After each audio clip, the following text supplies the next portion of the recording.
And joining us now to discuss this further, he's a former opposition leader in Ethiopia, Neeman Zeleke. Mr. Zeleke, thank you so much for joining us.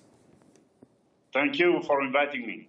Absolutely. So right now we're getting the latest developments of what's been happening over there. Ethiopia's prime minister has urged rebel groups to surrender in these latest developments. So can we say the Ethiopian federal government is inching closer to a victory in this conflict now?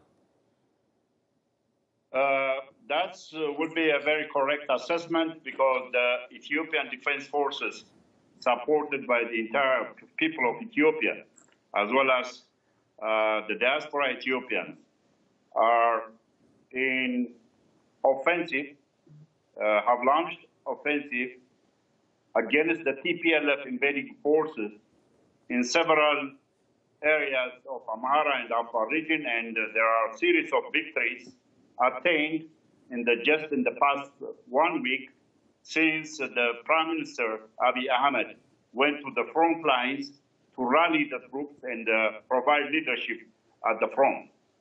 Indeed. First thing, before I ask the next question, I see you're also dressed up in military garb over here. Have you been actively participating in any of these missions also? Yes, I've been going to the front lines. I just came back.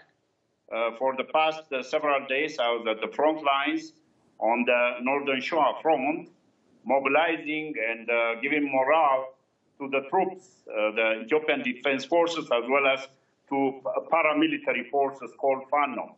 What can you tell us about the environment over there? What is the atmosphere like over there? What is the morale of the troops like? How are things progressing from an eyewitness account, if you can tell us? Yes, I was there.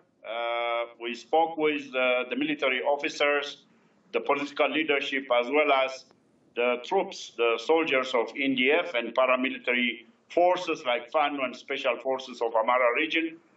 Morale is very high, because this is a just cause against a TPLF invading force supported by certain foreign powers, Western powers. So this is about defending a democratically elected government, the sovereignty of Ethiopia, the security and safety of people in Amhara region and Afar region, who have been victims of atrocities and war crimes by the invading TPLF forces. So the morale is extremely high.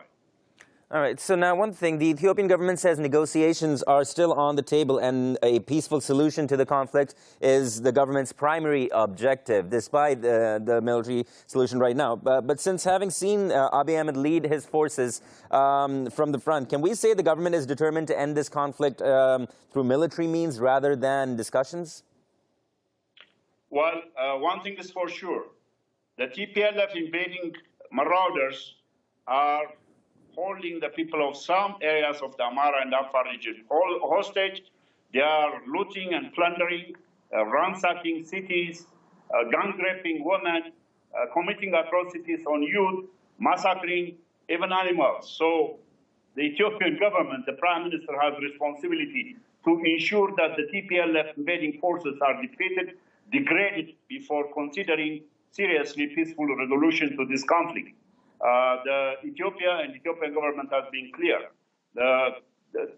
Before even the start of the conflict, the Prime Minister bent backwards to resolve this the tension and the differences with the TPLF warlords and the terrorist group, the leadership, but they were really they rebuffed it, they rejected it. That's why they started the war, because they thought that they can defeat the federal army, march to Addis Ababa, reimpose the ethnic minority Tigrayan dictatorship, which they held for 27 years. All right, then. Let's hope that the conflict is resolved soon. Neeman Zeleke, thank you so much for taking out the time to speak to us. I wish we had more time to talk, and we hope to speak to you again sometime soon. Thank you very much. Thank you. Thank you.